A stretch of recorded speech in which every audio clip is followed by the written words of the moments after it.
अमीरपुर गांव में पीलू एक पानी पूरी का ठेला चलाती थी। पीलू पानी पूरी बेचकर अपना गुजारा किया करती थी। उसकी खासियत ये थी कि फायर पानी पूरी बेचती थी, जिसको खाने के लिए बहुत भीड़ लगी रहती थी। पीलू की बेटी पिंकी शहर में पढ़ाई करती थी। पढ़ाई खत्म होने के बाद वो गांव वापस आती है। मम्मी, आप ये पानी पूरी का ठेला बंद क्यों नहीं कर देती हो? बेटी, इसी से तुम्हारी पूरी पढ़ाई का खर्चा निकला है और ये घर भी इसी से चलता है। आगे तुम्हें भी ये काम संभालना है। मैं ये फालतू का काम नहीं करूँगी मम्मी। तुम शहर में जाकर बिगड़ गई हो। कोई काम छोटा बड़ा नहीं होता है। लेकिन पिंकी पीलू की कोई बात नहीं मानती है और एक दिन वो एक कपड़े की दुकान खोल लेती है। तो हरी तोती उससे पूछती है, ये कपड़े कितने के दिए पिंकी? जी आंटी, ये 1000 का है। 1000 का? दिखने में तो 200 रुपए का लग रहा है। इतना महंगा क्यों है ये? वो आंटी, मैं फैशन डिजाइनिंग करके आई हूँ ना, ये डिजाइनर कपड़े हैं। अरे हमें क्या करना, तू फैशन डिजाइन करी है कि नहीं?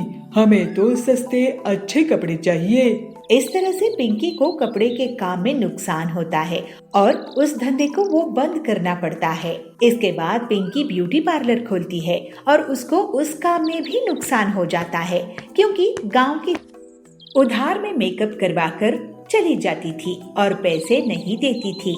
इस पर वो रोने लगती है। माँ, मुझे माफ कर दो। मैंने तुम्हारे जमा किए हुए पैसों से 2-2 दुकानें खोली, लेकिन एक भी नहीं चली और पैसे भी डूब गए। अब तुम जैसा बोलोगी मैं वैसा ही करूँगी।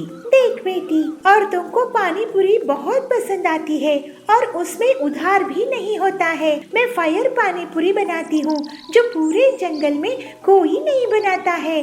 मैं तुझे वो सिखा देती हूँ। इस तरह से पीलू अपनी बेटी पिंकी को फायर पानी पूरी बनाना सिखा देती है और थोड़ी सी प्रैक्टिस के बाद पिंकी उसे बनाने लगती है। फिर पिंकी पीलू के पानी पूरी के ठेले में उसकी मदद करती थी। सारे पक्षी पीलू की बहुत तारीफ करते थे। इसको देखकर पिंकी कहती है, माँ, तुम ठीक कहती थी। कोई भी काम बड़ा छोटा नहीं होता है। तुमको यहाँ इतनी इज्जत मिलती है और मुझे कपड़े की और पार्लर की दुकान में नहीं मिलती थी। माँ, मुझे तुम पर बहुत गर्व है। अब से मैं भी लोगों को फायर पानी पूरी खिलाऊंगी। इसके बाद से पिंकी अपना सबक सीख जाती है और मेहनत से पीलू का साथ देती है। फिर दोनों माँ बेटी बहुत खुशी खुशी रहने लगते हैं। शहर के एक जंगल में पीलू अपने पति बबलू कबूतर के साथ रहा करती थी। वो अपने पति को लंच बॉक्स देकर उसे ऑफिस भेजती है। तभी उसे एक अपने मोटर वाहन से उतरती दिखती है। अरे बबली, तू? अरे पीलू, तू यहाँ कैसे? बबली, मैं और मेरे पति इस घोंसले में किराए से रहने के लिए आए हैं। अच्छा, चल मैं अब घर के अंदर चलती हूँ। मुझे इतनी देर धूप में रहने की आदत नहीं है। मैं तो एसी में ही रहती हूँ। अच्छा, लेकिन स्कूल में तो तू हमेशा बाहर धूप में ही खेला करती थी। स्कूल की बात अलग थी। अब मैं अमीर घर में शादी होके आई हूँ। मुझे धूप बिल्कुल सूट नहीं करती है। दूसरे दिन पीलू बबली के घर अचार लेकर जाती है। बबली, ये देख, मैं तेरे लिए आम का अचार लेकर आई हूँ। इसे मेरी सास ने बनाया है, वो भी घर में। अरे, ये ऑयली अचार मैं नहीं खाती हूँ पीलू। ये सब गांव में चलता होगा, मेरे यहाँ नहीं। इसे तू वापस ले जा। पीलू उदास होकर कहती है। ओहो बबली, तेरी लाइफस्टाइल तो बहुत बदल गई है। चल ठीक है, मैं अब चलती हूँ। ऐसे कहकर पीलू वापस अपने घर चली जाती है। ऐसे ही कुछ दिनों बाद करवा चौथ का त्योहार आता है। पीलू अपने पति से कहती है, बबलू जी, मैं ये साड़ी करवा चौथ पे पहनूं तो कैसी लगेगी? पीलू, तुम भी क्या सोचती होगी कि कैसा पति मिला है, किराए के घर में रखा है, नई साड़ी भी नहीं दिला सकता। लेकिन क्या करूं, मेरी तनख्वाह इतनी कम है कि महीना पूरा होने के पहले ही सारा पैसा खत्म हो जाता है। काश इस त्योहार में मैं तुम्हें कम से कम एक अच्छी साड़ी दिला पाता। बबलू जी, आपका प्यार ही मेरे लिए असली दौलत है।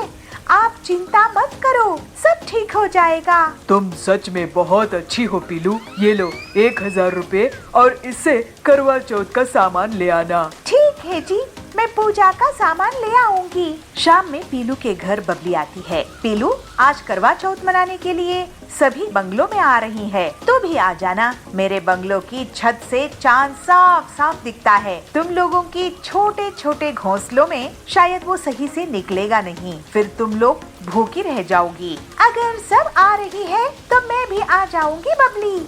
अब मैं चलती हूँ, मुझे तैयारी करने के लिए पर्सनल स्टाइलिस्ट आने वाली है। वो 50,000 ले रही है मुझे स्टाइल करने के लिए। तुम लोग तो खुद से तैयार हो जाना। रात में सभी बबली के बंगलों में पहुंच जाती है। पीलू भी वहां जाती है। अरे वाह बबली, तुम्हारी साड़ी तो बहुत ही अच्छी लग रही है। ये मेरे मुंबई जंगल के पर्सनल फैशन डिजाइनर ने मुझे डिजाइन करके दिया है।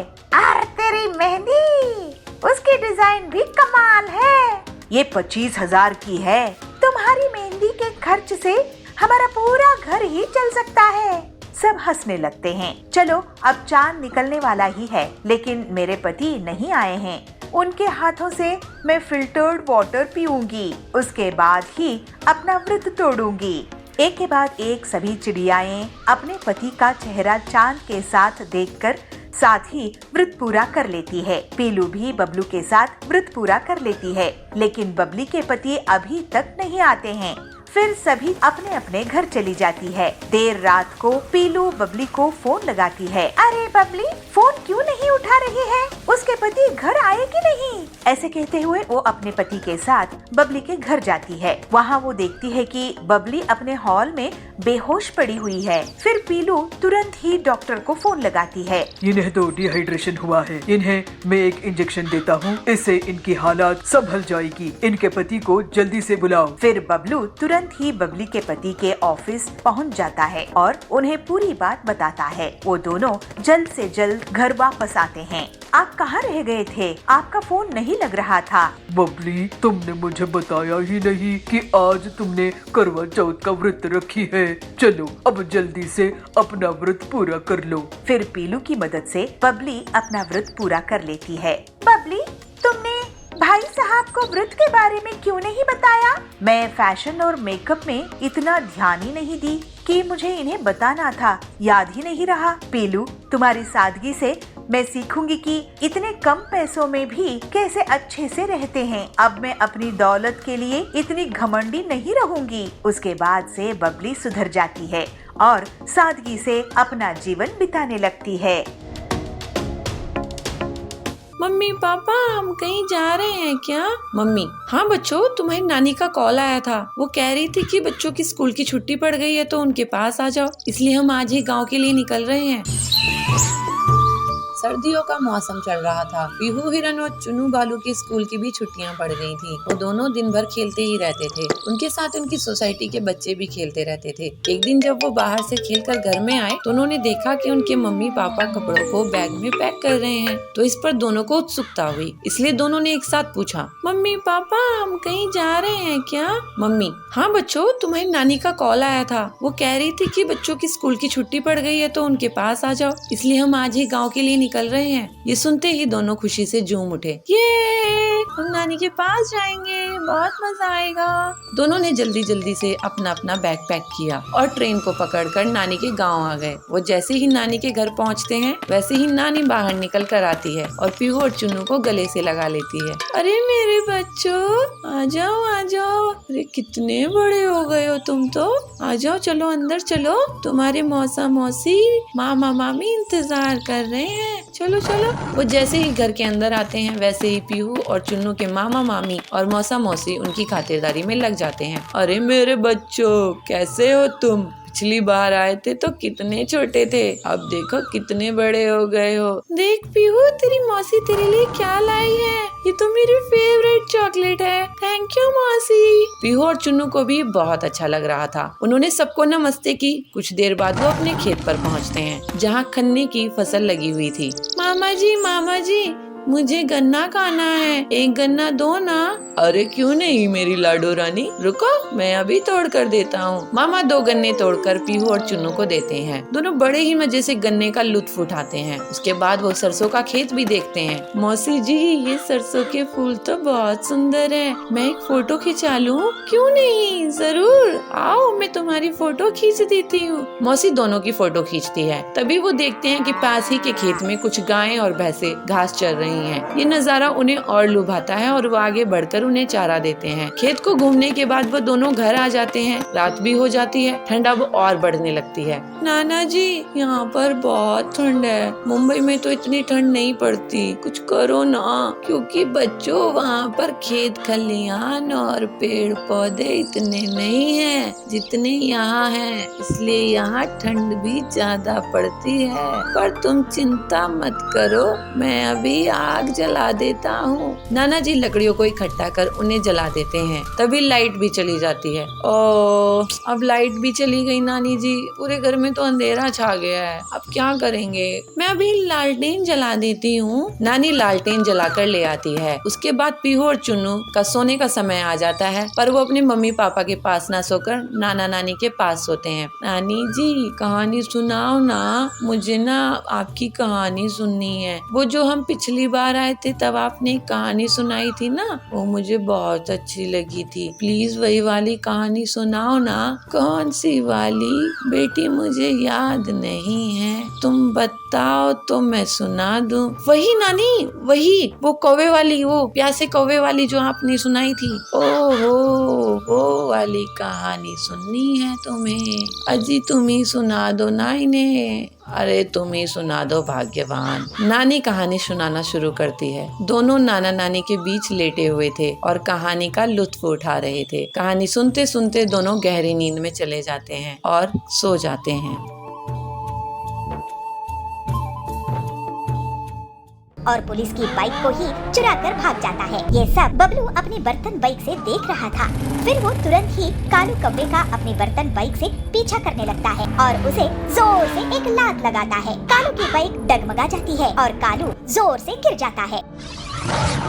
बिलासपुर में बबलू नाम का कबूतर रहता था। वो किसी भी चीज से कोई भी सामान बनाने की हुनर रखता था, जैसे प्लास्टिक की बोतल से नाव बनाना, कार्डबोर्ड से सजावटी सामान बनाना वगैरह। ये बात उसकी माँ पीलू को पसंद नहीं थी। बेटा बबलू, तू हमेशा कुछ ना कुछ करता ही रहता है, लेकिन काम की एक भी चीज नहीं करता। आखिर कब सुधरेगा तू? तेरी शादी भी तो करवानी है। माँ मैं काम करके जितना पैसा कमाता हूँ उतने में घर का खर्चा तो चल जाता है ना। तुम मुझे ताना कब बंद करोगी? घर खर्च का जितना पैसा आता है उतना तो तू घर के सामान से फालतू की चीजें बनाने में लगा देता है। घर की पूरी बोतल्स, घर की अलमारी की लकड़ी सब बेकार गई। मैं इतनी मेहनत मजदूरी करके घर चला रही हूँ और एक तू है कि सारा सामान कबाड़ा कर देता है। माँ मुझे कुछ दिन और दो, तुम जरूर एक दिन मुझ पे गर्व करोगी। भगवान करे वो दिन जल्दी आए, नहीं तो तू तो हमारा घोंसला ही बिकवा देगा।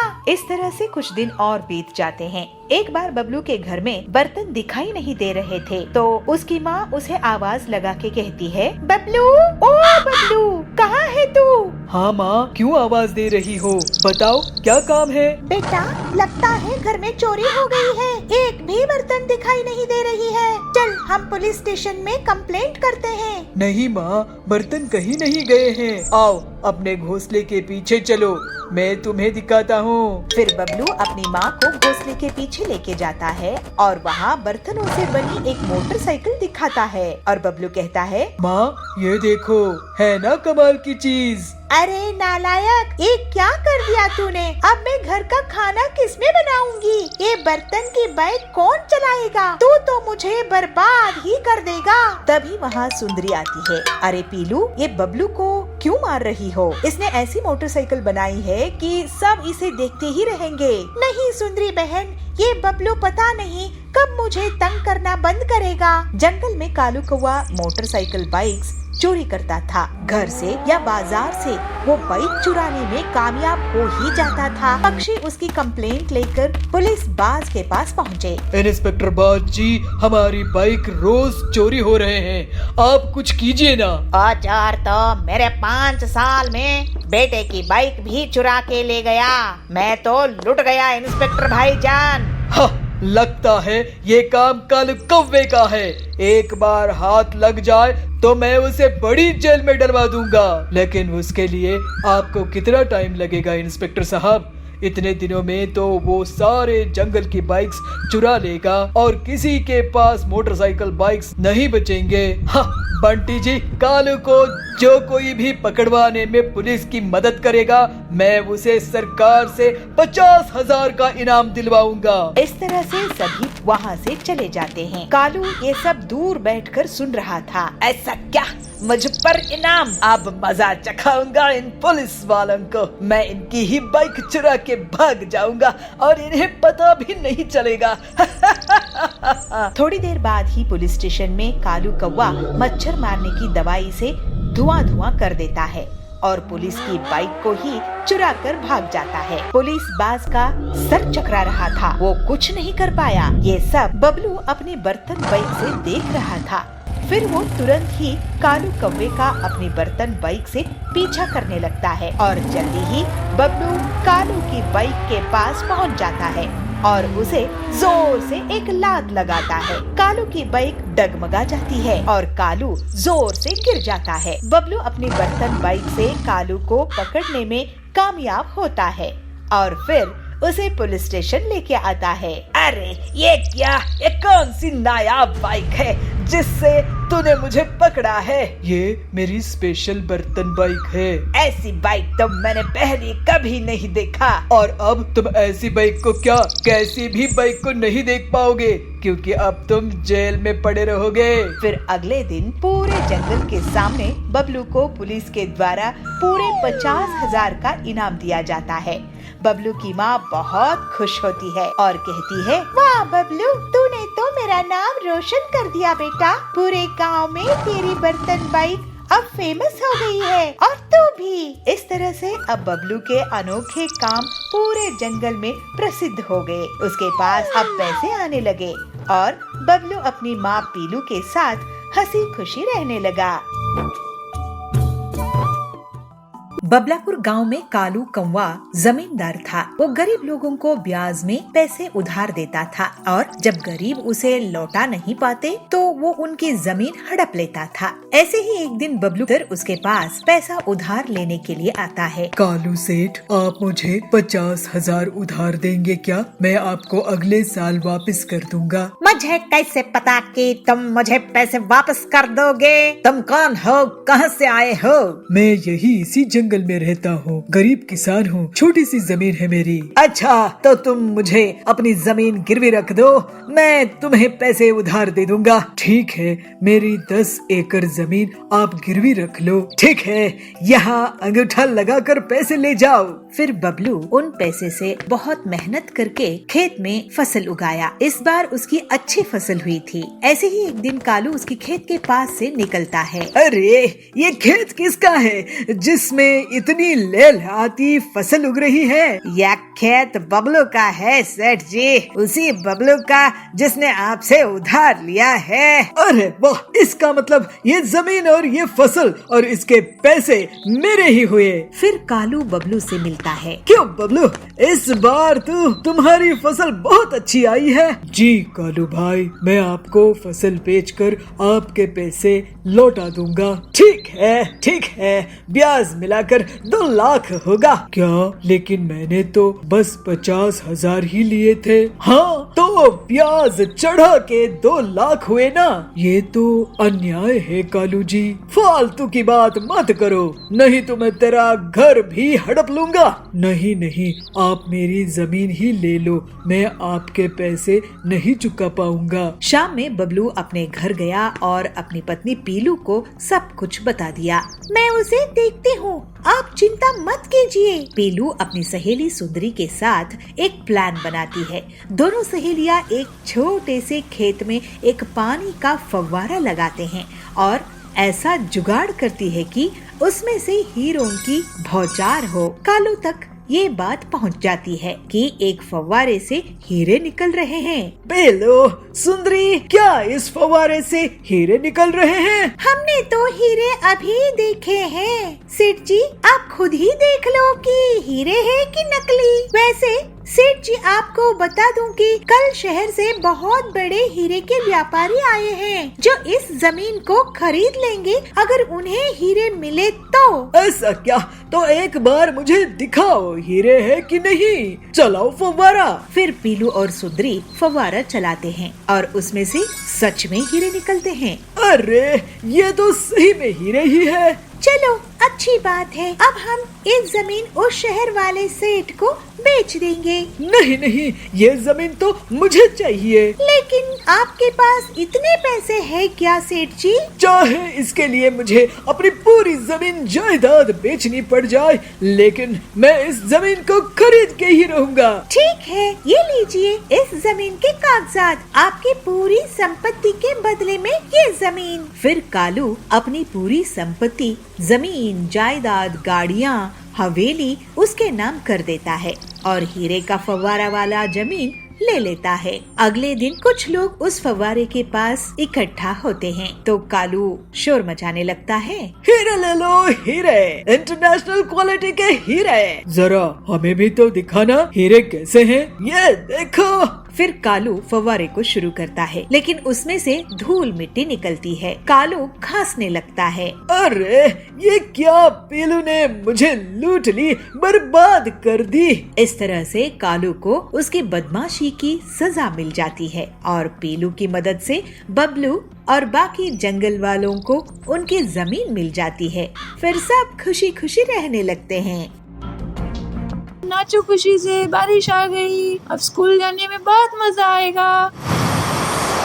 गर्मियों का मौसम खत्म हो चुका था। जंगल में बबलू हाथी और पिंकी मोरनी दोनों बरसात का बहुत ही बेसब्री से इंतजार कर रहे थे। उन्हें बरसात में स्कूल जाना बहुत अच्छा लगता था, मगर गर्मी इतनी थी कि जाने का नाम ही नहीं ले रही थी। जंगल के सभी जानवर इस तेज गर्मी से बहुत परेशान थे। सबका हाल गर्मी से बेहाल हो चुका था। बबली हाथी घूमते हुए जंगल से जा रहा था कि उसे पिंकी मोरनी मिलती है। अरे बबलू, यूँ अकेले अकेले कहाँ जा रहे हो? तुम मुझे तो बताओ, कहाँ जा रहे हो इतनी जल्दी जल्दी में? अरे पिंकी, क्या बताऊं, इतनी तेज धूप निकल रही है, इस गर्मी में तो मेरा हाल खराब हो चुका है। क्या बताऊं, सब के सब जानवर परेशान हो चुके हैं इस सूरज की वजह से। बताओ, गर्मियों का मौसम खत्म हुए महीने हो गए, मगर बरसात का नामो निशान ही नहीं है। इसलिए मैं पास ही के स्विमिंग पूल में नहाने के लिए जा रहा हूँ। अरे बबलू, मगर आज ही मौसम विभाग ने बताया है कि आज बारिश होने की संभावना है। क्या पिंकी, तुम भी कैसी बातें कर रही हो? देख रही हो मौसम को, कितना तेज सूरज निकला हुआ है। ऐसे में बारिश कहाँ से होगी? भला तुम भी ना तुम्हें ऐसी बातें नहीं करनी चाहिए। देखते ही देखते अचानक से आसमान में काले बादल छट जाते हैं और सूरज बादलों के पीछे छुप जाता है। बारिश होने लगती है। यह देखकर बबलू हाथी और पिंकी मोर दोनों नाचने लगते हैं। देखा ना बबलू, मैंने तुमसे कहा था ना, आज बारिश जरूर होगी। ये ओए, नाचो खुशी से, बारिश आ गई, अब स्कूल जाने में बहुत मजा आएगा। चलो बबलू, सभी दोस्तों के साथ चलकर मस्ती करते हैं बारिश में। हाँ ठीक है पिंकी, चलो। दोनों भागते हुए अपने दोस्तों के पास जाते हैं और उनके साथ पूरे जंगल में नाचते हैं और धूम मचाते हैं। सभी जानवर बहुत खुश थे कि बारिश हो रही है। सभी जानवर भी उन्हीं के साथ झूमने लगे और नाचने गाने लगे। अगले दिन से सभी बच्चे स्कूल जाते समय अपने अपने साथ छाता लेकर जाने लगे। पिंकी, देखो मेरा छाता कितना अच्छा है ना, इसमें कितने सारे रंग हैं और इस बारिश में कितना अच्छा लग रहा है। पता है पिंकी, ये छाता मेरे मामा लाए थे लंदन से मेरे लिए। हाँ बबलू,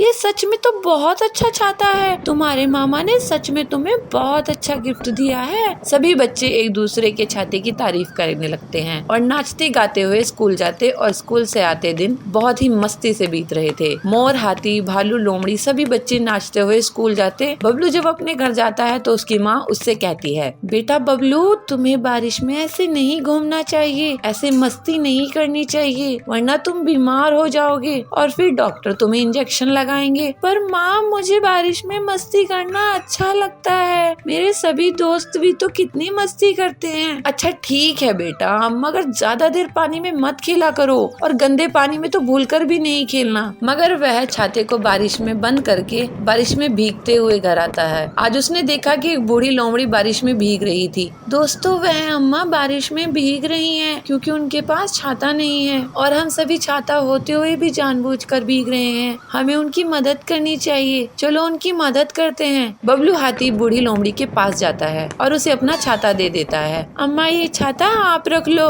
आप भीग रहे हो, आप अगर बारिश में ऐसे ही भीगते रहे तो बीमार पड़ जाओगे। पर बच्चे, तुम अगर ये छाता मुझे दे दोगे तो तुम क्या लेकर जाओगे? तुम भी तो बीमार पड़ सकते हो ना। नहीं अम्मा, मुझे कुछ नहीं होगा, मेरी इम्यूनिटी बहुत स्ट्रॉन्ग है, मुझसे ज्यादा इसकी जरूरत आपको है। तुम बहुत प्यारे बच्चे हो, भगवान तुम्हें लंबी उम्र दे। बबलू उसे अपना प्यारा छाता दे देता है और फिर से नाचते गाते हुए अपने घर आ जाता है और अपनी मम्मी को पूरी बात बताता है। उसकी मम्मी को भी यह सुनकर बहुत खुशी होती है। जामपुर गांव के जंगल में पीलू और सुंदरी दो पड़ोसन रहती थी। दोनों बहुत अच्छी सहेलियां थी। पीलू एक सीधी साधी साफ मन की गरीब चिड़िया थी, तो सुंदरी एक चालाक और लालची कव्वी थी। दोनों के खेत बगल बगल में थे। एक दिन पीलू का पति बंटी काम से लौट रहा था, तभी उसका एक मोटर कार से एक्सीडेंट हो गया और उसके हाथ पांव टूट गए। पीलू पर घर संभलने का बोझ आ गया था। पीलू अपने पति से कहती है, सुनिए जी, मैं अपने खेत में और ज्यादा मेहनत करूंगी और जो भी कमाई होगी उससे मैं आपका इलाज कराऊंगी। तो बंटी कहता है, पीलू, मैं तुम पर बोझ नहीं बनना चाहता, भगवान करे मैं जल्दी से ठीक हो जाऊं। एक बार दोनों सहेलियों ने मक्के की खेती की। पीलू को सुंदरी से ज्यादा फसल आई। सुंदरी इस बात से मन ही मन जलने लगी। पीलू को मक्के की बहुत अच्छी फसल हुई है, मुझे इसकी फसल को नष्ट करने का कोई रास्ता निकालना होगा, ऐसे सुंदरी सोचती है। फिर एक दिन सुंदरी पीलू के पास जाती है और उससे कहती है, पीलू, मैं तेरे लिए ये साधु महात्मा से वरदान में बीज लेके आई हूँ। ये बीज अगर तू अपने खेत में बो देगी तो तुझे 10 गुना ज्यादा फायदे वाली फसल होगी। पीलू कहती है, अरे वाह सुंदरी बहन, तुम कितने साफ दिल की हो। तुम्हें जो साधु महात्मा से जादुई बीज मिले थे वो तुम मुझे दे रही हो। तो सुंदरी बोलती है, हाँ बहन, क्या है ना, तुम बहुत ईमानदारी से अपनी खेत का ख्याल रखती हो और तुम्हें भाई साहब की सेहत का ख्याल भी रखना है, तो इसलिए ये बीज मैं तुम्हें दे रही हूँ। कुछ दिनों बाद पीलू अपने खेत में सुंदरी के दिए हुए बीज बोने लगती है और सुंदरी ये देख के बहुत खुश होती है। पीलू रोज अपने खेत में पानी देती है, लेकिन बहुत दिन बीतने के बाद भी उसके खेत में फसल नहीं उगती। पीलू सुंदरी से कहती है, अरे सुंदरी बहन, तुमने जो साधु महात्मा के बीज मुझे दिए थे उसमें से तो फसल उग ही नहीं रही है, लेकिन तुम्हारी खेत की फसल तो बहुत तेजी से बढ़ रही है। तो सुंदरी कहती है, तुम फिक्र मत करो पीलू, ये बीज बेकार नहीं जाएंगे। ऐसे ही कुछ दिन और बीत जाते हैं, लेकिन पीलू के खेत में कोई फसल नहीं आती है। हाय, मैं तो लुट गई, बर्बाद हो गई। मुझ गरीब के खेत में इस बार कोई फसल नहीं होगी। अब मैं इनका इलाज कैसे करवाऊंगी, घर का खर्च कैसे चलाऊंगी? लगता है ये खेत अब बेचना पड़ेगा। तो बंटी कहता है, पीलू, इतनी दुखी मत हो, हम अपना खेत नहीं बेचेंगे, चाहे जो हो जाए। तुम मुझे वो बीज दिखाओ, मैं शायद कुछ मदद कर सकूं। पीलू बीज दिखाती है। ये देखिए जी, ये है वो बीज। तो बंटी बोलता है, अरे ये बीज नहीं है पीलू, ये मछली के अंडे हैं। सुंदरी ने हमारे साथ चालाकी की है। अब मैं तुम्हें एक आइडिया देता हूँ। बंटी पीलू के कान में कुछ कहता है और फिर पीलू मछली की दुकान में जाकर बहुत सारी मछलियाँ ले आती है। पीलू उन मछलियों को अपने खेत में लगा देती है और पीलू सुंदरी को बुलाती है, सुंदरी बहन, ओ सुंदरी बहन, जरा घर से बाहर तो आओ। सुंदरी आती है क्या हुआ पीलू, क्यों आवाज लगा रही हो? अरे जरा मेरे साथ मेरे खेत में चलो, चल कर तो देखो। दोनों खेत में जाती है। सुंदरी आश्चर्य से बोलती है, अरे ये क्या पीलू, ये मछलियाँ कहाँ से उगी है? ये मछलियाँ कहाँ से आई तुम्हारी खेत में? तो पीलू कहती है, ये तो तुम्हारे दिए हुए साधु महात्मा का बीज का कमाल है। ये सुनकर सुंदरी बहुत गुस्से में आ जाती है और वो अपने खेत की फसल को उखाड़ने लगती है और उसे पीलू के खेत की तरफ फेंकने लगती है। तो पीलू कहती है, अरे सुंदरी बहन, ये क्या कर रही हो? अपनी खेत को क्यों बर्बाद कर रही हो? तो सुंदरी कहती है, पीलू मैं भी मछलियों की खेती करूंगी, तुम इस मक्के की फसल को भी अपने खेत की बची हुई जगह में लगा लो। सुंदरी के मछलियों के बीज को बोने के बाद भी उसके खेत में मछलियों की फसल नहीं उगती है। दूसरी तरफ पीलू की खेत में मक्के की फसल लहलहाने लगती है। पीलू बहुत खुश होती है। सुंदरी पीलू से कहती है, पीलू तुम्हारी बीज कैसे मछलियों की फसल उगा दिया, जबकि मेरे बीज से तो मछलियाँ उगी नहीं रहे हैं? तो पीलू कहती है, अरे बहन, तुम साधु महात्मा का आशीर्वाद लेना भूल गई, इसलिए तुम्हारी फसल नहीं आई। तुम उसी साधु महात्मा से आशीर्वाद ले आओ। तो सुंदरी कहती है, पीलू मुझे माफ कर दो, मैं तुम्हें धोखा देकर मछलियों के अंडे दिए। मैं तुम्हारी मेहनत से जलती थी, मेरे पास किसी साधु महात्मा के बीज नहीं थे। तो पीलू कहती है, सुंदरी तुम्हें ऐसा नहीं करना चाहिए था, मेरे पति की जान खतरे में है। तो सुंदरी कहती है, मुझे माफ कर दो बहन, अब मैं ऐसा कभी नहीं करूँगी। पीलू बोलती है, मुझे खुशी है कि तुम सही समय पर सुधर गई। इसके बाद से सुंदरी पीलू के साथ मिलजुल कर रहने लगी और पूरी ईमानदारी से अपना जीवन जीने लगी। इस तरह से पीलू भी अपने पति का अच्छे से इलाज कराकर उसके साथ हंसी खुशी रहने लगी।